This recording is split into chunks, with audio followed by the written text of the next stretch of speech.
मित्रांनो, पुस्तक दर्पणमध्ये मी प्राची दामले आपलं सहर्ष स्वागत करते. आपल्या श्राव्य पुस्तकांच्या शृंखलेतलं पुढचं पुस्तक आज आपल्या समोर आणते आहे. पुस्तकाचं नाव आहे अण्णांच्या विचारलहरी.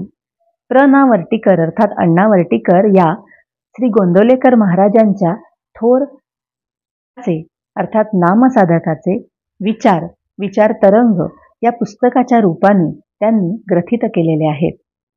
याबद्दल तपशीलवार आपण पहिल्या भागात पाहिलेलंच आहे. तेव्हा यापुढे अण्णांच्या विचारलहरी पुस्तकाचा पुढचा भाग त्याचं अभिवाचन आपण करत आहोत.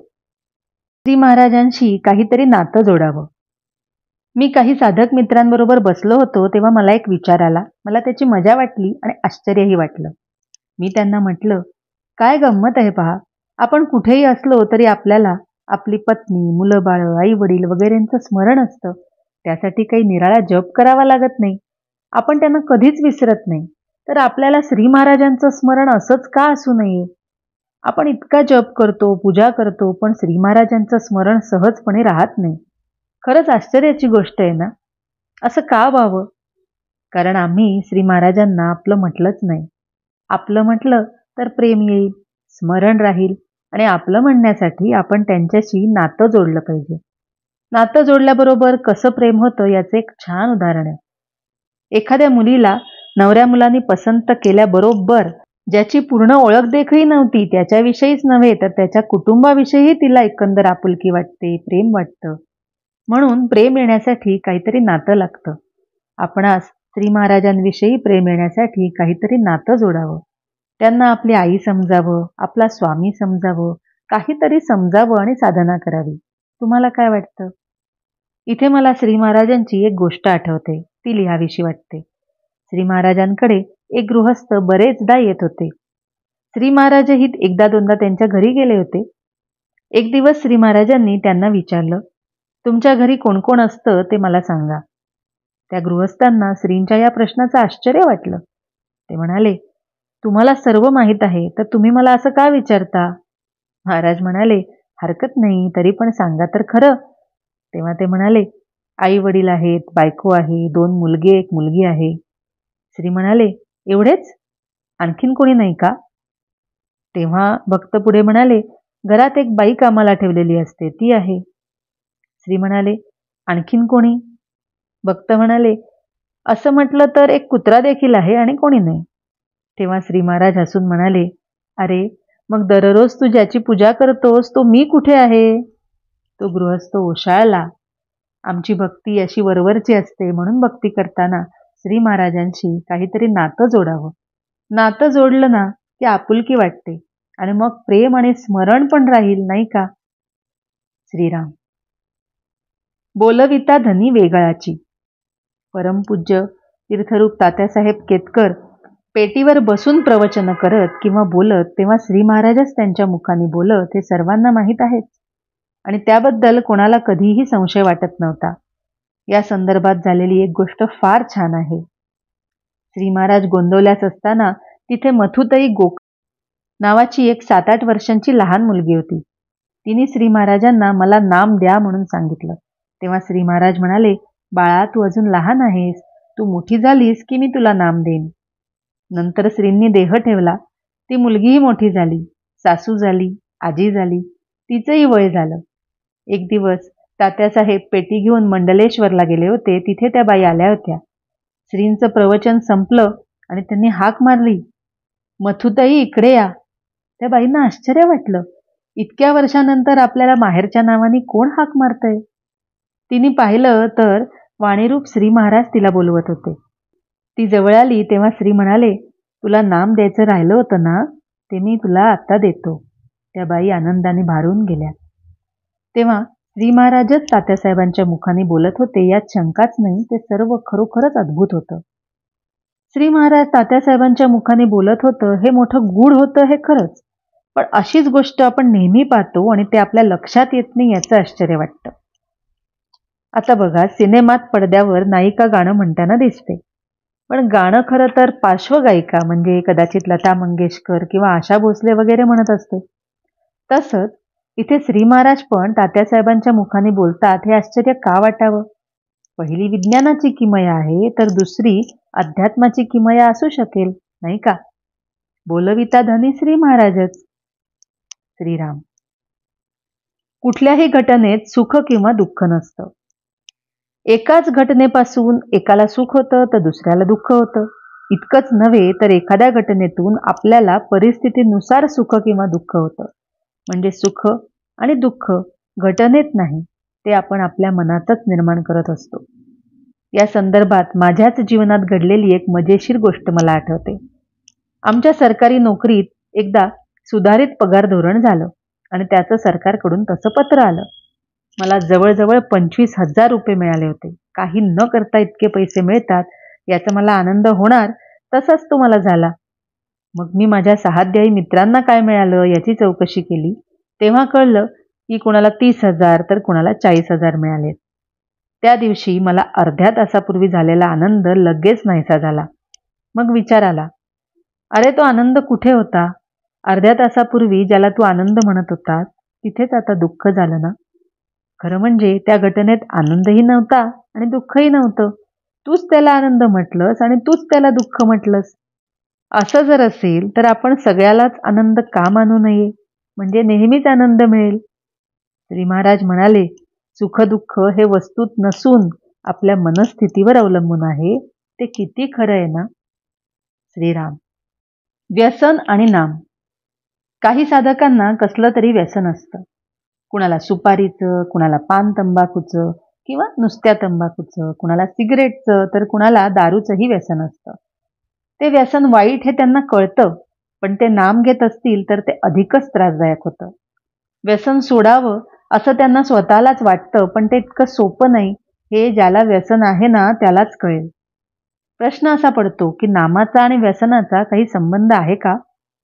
मला वाटतं व्यसनाचा आणि नामाचा तसा सरळ काही संबंध नसावा.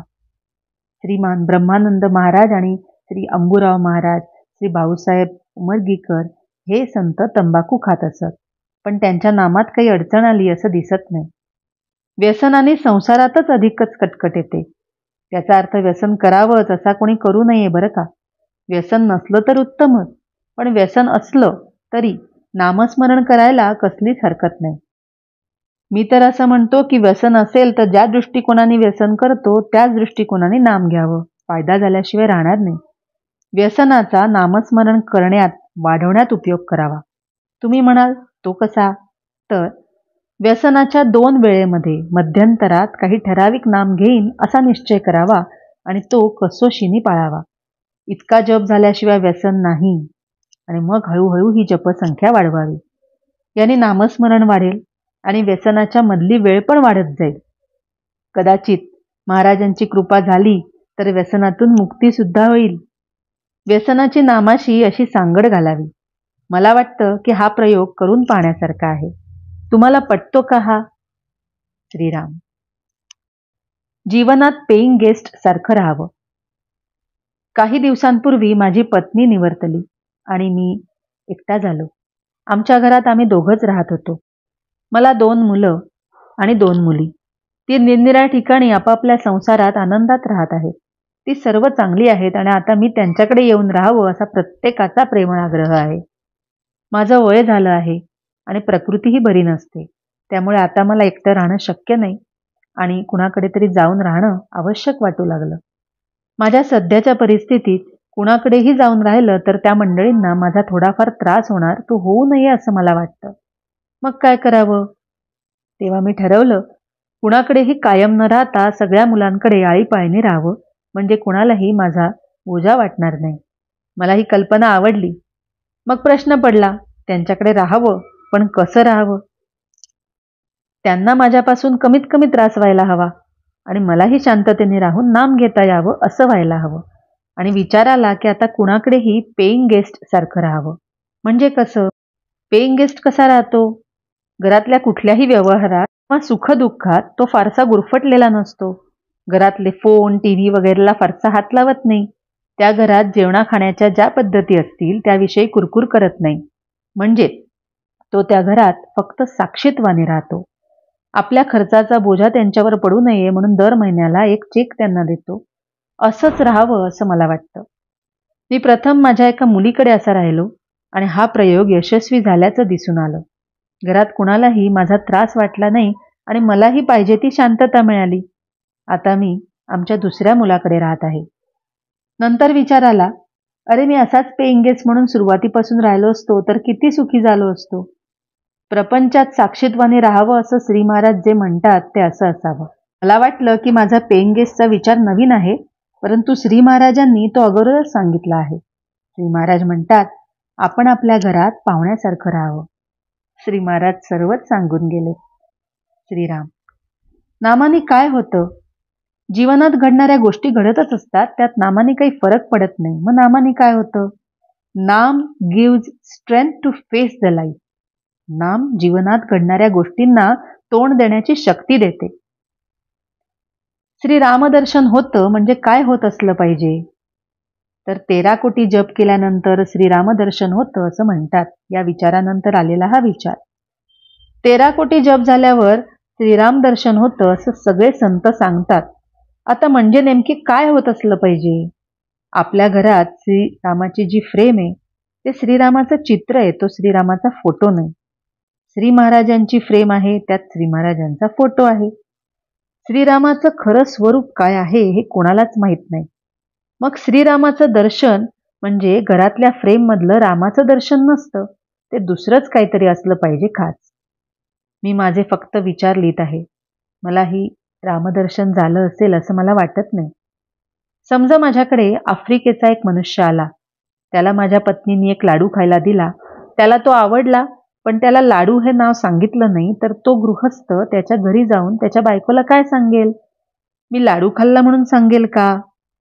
तो म्हणेल, चेंडूसारखं काहीतरी गोलगोल होतं, गोड होतं, छान होतं. तो लाडवाचं वर्णन करेल, पण तो लाडू खाल्ला म्हणणार नाही. तसंच ज्याला श्रीराम दर्शन झालं तो मला रामदर्शन झालं असं म्हणणार नाही. त्याला काहीतरी झालं हे नक्कीच. तो आनंदाने बेहोश होईल, आनंदाने नाचेल. तो आनंद कसा सांगावा यासाठी त्याला शब्दच मिळणार नाहीत असं मला वाटतं. इथे मला श्री महाराजांच्या एका म्हणण्याची आठवण होते. एका भक्ताने श्री महाराजांना विचारलं, तुम्ही देव पाहिलाय का? तेव्हा श्री महाराज म्हणाले, हो, मी देवाला पाहिलं आहे आणि पाहिजे तर तुलाही पाहता येईल. पण देव पाहण्याची दृष्टी असते ती निराळीच असते. श्रीराम. आणि आता अण्णांच्या विचारलहरींमधला अण्णांचा शेवटचा विचार. श्री महाराजांना मला जे सांगायचं होतं तेच त्यांनी माझ्याकडून साधक मित्रांना सांगून घेतलं आहे असं आता मला वाटतं. हे सगळं माझं मलाच सांगणं आहे. मी जे शिकायला हवं ते त्यांनी माझ्याच मुखाने वधवून घेतलं. श्री महाराजांची मला शिकवण्याची ही पद्धत किती गमतीची आहे नाही का? श्रीराम. सुजाण वाचकांनो, अण्णांच्या विचारलहरी या पुस्तकाचं अभिवाचन इथेच समाप्त होतंय. हे पुस्तक यशवंत प्रकाशन यांच्यातर्फे प्रकाशित झालं असून त्यांचा पत्ता, फोन नंबर, ईमेल ID हे सगळं आपल्या व्हिडिओच्या डिस्क्रिप्शन बॉक्समध्ये दिलेलं आहे. जिज्ञासूंनी अवश्य त्याचा लाभ घ्यावा. वाचकांनो, तुमचं प्रोत्साहनच असंच काम करत राहण्याची आम्हाला शक्ती देईल. त्यामुळे शेअर, लाईक, सबस्क्राईबचं टॉनिक तुम्ही आम्हाला जरूर द्याल अशी खात्री आहे.